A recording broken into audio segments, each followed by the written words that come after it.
పెంచుతుంది మరియు వ్యవసాయ కార్యకలాపాలు లేని సమయంలో ఇతర రాష్ట్రాలకు వలసను ఆపుతుంది. అధ్యక్ష, సి ప్రశ్నకి సమాధానం. అధ్యక్ష, వలస కార్మికుల్లో ఎక్కువ మంది అసంఘటిత కార్మికులే.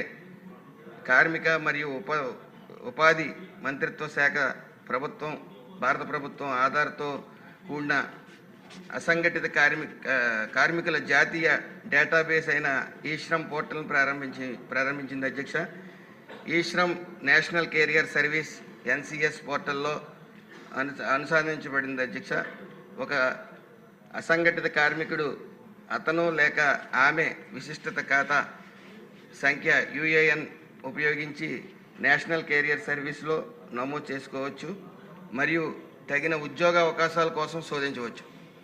ఆ అసంఘటిత కార్మికుల నైపుణ్యం మెరుగుదల అప్రెంటిస్షిప్ అవకాశాలను అందించడానికి ఈశ్రమ్ నైపుణ్యాభివృద్ధి మరియు వ్యవస్థాపక మంత్రిత్వ శాఖ యొక్క స్కిల్ ఇండియా డిజిటల్ పోర్టల్లో అనుసంధానించబడింది. దీర్ఘకాలంలో రాష్ట్ర ప్రభుత్వం ఒక బోర్డుని అసంఘటిత కార్మికుల సంక్షేమం కొరకు ఒక బోర్డుని నెలకొల్పే ఆలోచనలో ఉంది. అధ్యక్ష, తద్వారా నైపుణ్య శిక్షణ, అప్రెంటిస్షిప్, ఆరోగ్య పరీక్షలు, సామాజిక భద్రతా పథకాలను అసంఘటిత కార్మికులకు మరియు వలస కార్మికుల కొరకు చేపట్టే విధంగా చర్యలు తీసుకోబడుతుంది. అధ్యక్ష, చాలా సుదీర్ఘమైన సమాధానం ముందే చెప్పేశారు. ఇప్పుడు పాస్టర్ గారు. ధన్యవాదాలు అధ్యక్ష. నేను ఆదోని నియోజకవర్గానికి ప్రాతినిధ్యం వహిస్తా ఉన్నాను. మీరు ఆదోని నియోజకవర్గంలో ఏ పల్లెకైనా వెళ్ళండి అధ్యక్ష, అన్ని తలుపులకు తాళాలు వేసి ఉంటాయి అధ్యక్ష. దానికి కాపలాగా వృద్ధులు ఉంటారు అధ్యక్ష. 2,60,000 మంది ఓటర్లు ఉన్నటువంటి నా నియోజకవర్గంలో 1,00,000 మంది వివిధ ప్రాంతాలకు వలస వెళ్తుంటారనే దయనీయ పరిస్థితిని మీ దృష్టికి తీసుకొస్తా ఉన్నాను అధ్యక్ష. గత 30 సంవత్సరాలుగా ప్రకృతి ఒకవైపున, పాలకులు ఒకవైపున మా మీద పగబట్టారు అధ్యక్ష. నేను ఈ విషయాన్ని చెప్పడానికి ఏం వెనుకాడను అధ్యక్ష. ఎందుకంటే ఈ మధ్య కాలంలో మన బడ్జెట్ సందర్భంలో రాష్ట్ర ప్రభుత్వం చేసినటువంటి సమగ్ర సామాజిక ఆర్థిక సర్వేలో అత్యంత వెనుకబడినటువంటి జిల్లాగా కర్నూలు జిల్లాలో చేసిన అత్యంత వెనుకబడినటువంటి నియోజకవర్గం ఆదోనిగా మీరు నేరుగా బడ్జెట్ సందర్భంలోనే ప్రభుత్వం చెప్పిన అంశాలు అధ్యక్ష. అధ్యక్ష, మంత్రి గారిని సూటిగా అడుగుతా ఉన్నా, ఎక్కడైనా సరే తాగునీటికి లేదా సాగునీటికి ఒక్క ప్రాజెక్టు కూడా లేనటువంటి నియోజకవర్గం ఏదైనా ఉందంటే ఆదోని తెలుసా అని మిమ్మల్ని సూటిగా ప్రశ్నిస్తా ఉన్నా. ఆదోని నియోజకవర్గంలో 87% భూమి డ్రై ల్యాండ్, వ్యవసాయం చేసుకోవడానికి ఉపయోగపడటం లేదు అన్న విషయం మంత్రికి తెలుసా అని అడుగుతా ఉన్నా. అంతెందుకు, ఆదోని నియోజకవర్గంలో సాగునీరు పక్కన పెడితే తాగడానికి నీళ్లు 10-15 రోజులకు ఒక్కసారి వస్తుంది ఇటు కొళాయిలు అంటే దాన్ని పట్టుకొని 15 రోజులు నీళ్లు ఎట్లా తాగుతారు అని మంత్రి గారిని సూటిగా ప్రశ్నిస్తా ఉన్నా. బసాపురం సమ్మర్ స్టోరేజ్ ట్యాంక్ అధ్యక్ష, ఒకే ఒక్క ట్యాంక్. సమ్మర్ స్టోరేజ్ ట్యాంకులు 175 నియోజకవర్గాల్లో కనీసం 4-5 ఉంటాయి. ఆదోనిలో ఒకే ఒక్క సమ్మర్ స్టోరేజ్ ట్యాంక్ ఉండి అది పూర్తిగా పాడైందన్న విషయం మంత్రి గారికి తెలుసా అని అడుగుతున్నా. గారు, ఈ నీటి విషయం మంత్రి గారు లేదు సార్. నేను అంటే వలస అన్నది ఎందుకు అని ఒక మంత్రి గారి దృష్టికి వెళ్ళా. ఆయన చదివినవి ఏవి కూడా నిజం కాదు అధ్యక్ష. ఆయన ఏదో కాకి లెక్కలు చెబుతా ఉన్నారు అధ్యక్ష. ఈ లెక్కల వల్ల నిజంగా గ్రాస్ రూట్ మీద వలసలు తగ్గవు అని మీ ద్వారా ఆయనకి చెప్పే ప్రయత్నం చేస్తున్నా అధ్యక్ష. 2 నిమిషాల్లో పూర్తి చేస్తాను అధ్యక్ష, ఎక్కువ టైం కూడా తీసుకోను అధ్యక్ష. ఒకే ఒక్క పంట పండే ఏకైక ప్రాంతం మా ప్రాంతం అధ్యక్ష. రాష్ట్రంలోనే వర్షపాతం అతి తక్కువ ఉన్నటువంటిది ఆదోని నియోజకవర్గంలో 600 మిల్లీమీటర్లు అనే విషయం మంత్రికి తెలుసా అని అడుగుదా. ఒక్కటంటే ఆయన చాలా పరిశ్రమలు, కార్మికులు అని చెప్తారు. ఒక్కటంటే ఒక్క పరిశ్రమ కూడా లేని నియోజకవర్గం ఏదన్నా ఉందంటే ఆదోని అని తెలుసా అని మంత్రి గారికి నేను సూటిగా ప్రశ్నిస్తా ఉన్నాను అధ్యక్ష. ఆడవారిలో అక్షరాస్యత లేని వాళ్ళు అంటే కనీసం చదువుకోలేని ఆడవాళ్ళు 78% ఉన్నారు. బాల కార్మికులు దేశంలోనే అత్యధికంగా 7% ఆదోనిలో ఉన్నారన్న విషయం మంత్రికి తెలుసా అని అడుగుతున్నాను. ఒక జూనియర్ కాలేజీ లేదు, ఒక డిగ్రీ కాలేజీ లేదు.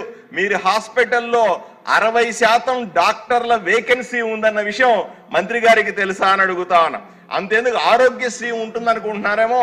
ఆరోగ్యశ్రీ అతి తక్కువ క్లెయిమ్ చేసేది మా దగ్గర. ఎందుకు తక్కువ క్లెయిమ్ చేస్తారంటే వీళ్ళు పోయిన దగ్గర అంటే మీకు ఆరోగ్యశ్రీ వర్తించదని చెప్పి వాళ్ళని మోసం చేస్తున్నటువంటి ఏకైక నియోజకవర్గం ఆదోని అన్న విషయాన్ని మీ ద్వారా మంత్రికి తెలియజేస్తా ఉన్నారు అధ్యక్ష.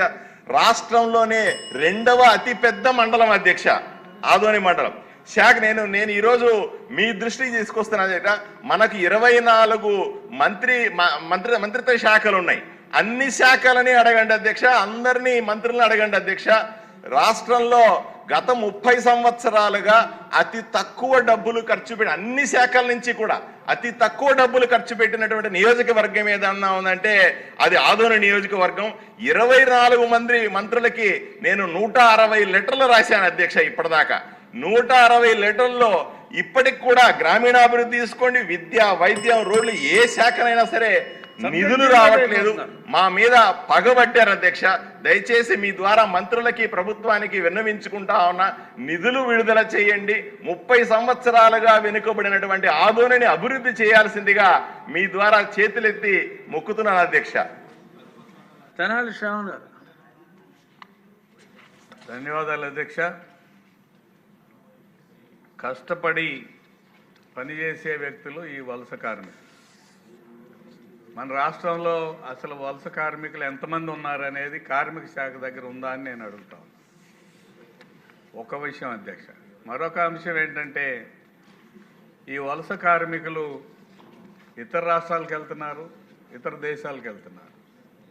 ఇతర రాష్ట్రాలకైతే భవన నిర్మాణ కార్మికులుగా, వ్యవసాయ కూలీలుగా, లేదంటే పెయింటర్స్గా, రాడ్ బెండింగ్గా, ఇతర పనుల మీద వెళ్తూ ఉన్నారు అధ్యక్ష. అదే ఇతర దేశాలంటే బాగా డబ్బులు ఉన్నవాళ్ళు అమెరికా, ఆస్ట్రేలియా, లండను, యూరోప్ వెళ్తున్నారు, న్యూజిలాండ్ వెళ్తున్నారు. కానీ పేద వర్గాలకి చెందిన వారు అందరూ కూడా గల్ఫ్కి వెళ్తూ ఉన్నారు అధ్యక్ష. అక్కడ అనేక బాధలు పడుతూ ఉన్నారు. దీనికి సంబంధించిన రికార్డ్స్ ఏమైనా ఉన్నాయా? First point. రెండోది, పశువుల కంటే హీనంగా మనం ఆలోచన చేస్తున్నట్టుగా అర్థమవుతూ ఉంది. ఎందుకంటే ఒక పశువుని మనం అమ్మేమంటే అమ్మిన రసీదు పంచాయతీలో నమోదు అవుతుంది. విడుదల ఎక్కడ రాస్తారో అక్కడ చేరికిన తర్వాత రాసుకుంటారు. లేకపోతే మధ్యలో పోలీసులు కానీ ఇతరులు కానీ దాడి చేసి ఇది దొంగతనంగా జరిగిందనే ఒక ఆలోచన వస్తుంది. వలస కార్మికులు ఏ పాపం చేసుకున్నారు? ఎందుకంటే కష్టపడి పనిచేస్తారు. మా నియోజకవర్గంలో మిరప కోతకి చాలామంది కర్నూలు నుంచి ఇతర ప్రాంతాల నుంచి వస్తారు. వారికి సరైన సౌకర్యాలు లేవు. నిన్న మా కార్మిక శాఖకు సంబంధించిన డిమాండ్లో మాట్లాడుతున్నప్పుడు మంత్రి గారి సమాధానంలో ఈ శ్రమ పోర్టల్ ఉందన్నారు. అసంఘటిత రంగ కార్మికుల గురించి చెప్తున్నారు. ఈ శ్రమ పోర్టల్లో నమోదైన వారి సంఖ్య 70% కూడా లేదు అధ్యక్ష. ఈ శ్రమ కేంద్రం ప్రపోజ్ చేసిన ఈ శ్రమ పోర్టల్లో నమోదు చేయాల్సిన బాధ్యత ఎవరిది?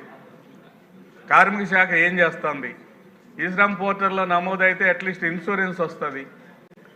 ఎంతో ప్రయోజనాత్మకంగా ప్రవేశపెట్టిన చంద్రన్న బీమా పథకాన్ని గత ప్రభుత్వం మట్టిపాలు చేసింది.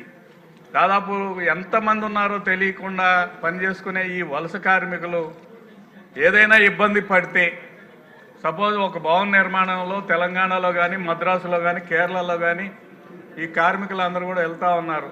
అక్కడ ఏదైనా ఒక ప్రమాదం జరిగింది, ఎవరిని సంప్రదించాలి? ప్రభుత్వం యొక్క బాధ్యత ఏంటి? ఈ కార్మిక శాఖ ఎవరినైనా నియామకం జరిపిందా? ఎవరిని కాంటాక్ట్ చేస్తే వాళ్ళు కేవలం వాళ్ళ దయాదాక్షిణ్యాల మీద బతుకుతున్నారు. ఒక భవనం నిర్మించే యజమాని యొక్క దయాదాక్షిణ్యాల మీద బతుకుతున్నారు తప్ప తర్వాత వారికి వచ్చే సౌకర్యాలు ఏంటి? వీటన్నిటి మీద మంత్రి గారు మాట్లాడకుండా కేవలం వివిధ డిపార్ట్మెంట్లలో మీరు అడిగారు కదండి, చెప్తారు. స్పష్టంగా నేను అడుగుతున్నాను అధ్యక్ష, వలస కార్మికుల్ని ఎంతమంది ఉన్నారు? ఏ వ్యవసాయానికి సంబంధించిన వలస ఎంతమంది వెళ్తున్నారు? భవన నిర్మాణ కార్మికులు ఎంతమంది వెళ్తున్నారు? ఇతర రంగాలకు సంబంధించిన వాళ్ళు వలస ఎంతమంది వెళ్తున్నారు? వారికి ఈ ప్రభుత్వం తీసుకున్న చర్యలు ఏంటి? వాళ్ళకి సంబంధించిన రికార్డు ఏమైనా ఉందా అనేది నేను స్పష్టంగా అడుగుతున్నాను అధ్యక్ష. మంత్రి గారు. అధ్యక్ష, ఈ వలసలు అరికెట్టడం అనేది చాలా శాఖల పరిధిలో ముడిపడి ఉన్న అంశం అధ్యక్ష. వాళ్ళందరినీ ఎలా అంటే వ్యవసాయ, తాగునీటి, నరేగా, ఎంఎస్ఎంఈ, సివిల్ సప్లైస్, తదితర శాఖలు మధ్య సమన్వయం చేసుకుని సమస్యలు పరిష్కరించవలసి ఉంది అధ్యక్ష. ముఖ్యంగా ఈ వలస కార్మికులు గత ప్రభుత్వం 5 సంవత్సరాల్లో ఈ వలస కార్మికులే కాదు అధ్యక్ష, మనం గమనించవలసింది పరిశ్రమలు కూడా వలస వెళ్ళిపోయినాయి అధ్యక్ష. అయితే ఈ యొక్క అంశం అనేక శాఖలతో ముడిపడి ఉంది కాబట్టి అధ్యక్ష, అందరినీ సమన్వయపరుచుకుని మరి ముందుకెళ్ళవలసిన పరిస్థితి ఉంది అధ్యక్ష. అలాగే గత ప్రభుత్వం నిర్లక్ష్యం వల్ల మనం ఉచ్చుకోతకు గురయ్యాం అధ్యక్ష. అయితే ఈ 9 నెలల్లో ఎన్టీఆర్ భరోసా కింద ప్రతి నెల 63,36,932 మందికి 2,717 కోట్లు అందించడం జరుగుతుంది అధ్యక్ష. అలాగే 1,70,000 రేషన్ కార్డుల ద్వారా ప్రజా పంపిణీ వ్యవస్థ కొనసాగుతుంది అధ్యక్ష. అలాగే AP state skill development corporation and NIC ద్వారా 2,98,640 మందికి శిక్షణా కార్యక్రమాలు నిర్వహించబడుతుంది అధ్యక్ష. అలాగే పిఎం విశ్వకర్మ పథకం ద్వారా 1,10,920 మందికి శిక్షణ ఇవ్వడం జరుగుతుంది అధ్యక్ష. అలాగే ఎన్ఆర్జీఎస్ ద్వారా 46,44,687 పని దినాలు కల్పించడం జరిగింది అధ్యక్ష. సుమారు 8 లక్షల కోట్లు పెట్టుబడి రావడం జరిగింది అధ్యక్ష. తద్వారా పరిశ్రమల అభివృద్ధి, ఉపాధి అవకాశాలు మెరుగుపడతాయి అధ్యక్ష. ఈ 9 నెలల పాలన బట్టి ఒక్కటి మాత్రం చెప్పగలను అధ్యక్ష, వలసలు వెళ్ళిన వాళ్ళు తిరిగి వచ్చి వలసలు ఆగి మన రాష్ట్రానికి అందరూ ఉపాధి కొరకు వచ్చే రోజులు మాత్రం ఖచ్చితంగా ఉన్నాయి అధ్యక్ష. అలాగే ఇక ఈ శ్రమ్ పథకం పథకం విషయంకి వస్తాయి అధ్యక్ష. ఈ శ్రమ్ పోర్టల్ను భారత ప్రభుత్వం కార్మిక అండ్ ఉపాధి మంత్రిత్వ శాఖ ఆగస్టు 26, 2021 ప్రారంభించడం జరిగింది అధ్యక్ష. ప్రతి రాష్ట్రంలోని 16 నుంచి 59 సంవత్సరాల వయసు గల అసంఘటిత కార్మికులను నమోదు చేసుకోవడం పోర్టల్ ద్వారా అభివృద్ధి చేయడం జరిగింది అధ్యక్ష. రిజిస్టర్ అయిన కార్మికులు ప్రధానమంత్రి సురక్షిత యోజన బీమా యోజన కింద 2 లక్షల రూపాయలు లభించనుంది అధ్యక్ష మరణం ద్వారా. సుమారు 11/3/2025 నాటికి ఈ శ్రమ్ పోర్టల్ 83,69,051 మంది కార్మికులు నమోదు చేసుకున్నారు అధ్యక్ష. దీన్ని మన ప్రతి శాసనసభ్యులు కలెక్టర్ గారి ద్వారా కానీ సచివాలయం స్టాఫ్ ద్వారా కానీ నమోదు చేసే ప్రక్రియ చేయాలి అధ్యక్ష. సుమారు 1,50,00,000 మంది సుమారు ఈ శ్రమ్ పోర్టల్లో చేర్చాలని ఒక టార్గెట్ కింద పెట్టుకోవడం జరిగింది అధ్యక్ష. వలస కార్మికుల సంఖ్య ఎంత అని చెప్పి సూటిగా శ్రావణ్ గారు అడిగిన దానికి మీరు తర్వాత సమాధానం తీసుకుని తెలియజేసేలాగా నోట్ చేసుకోండి.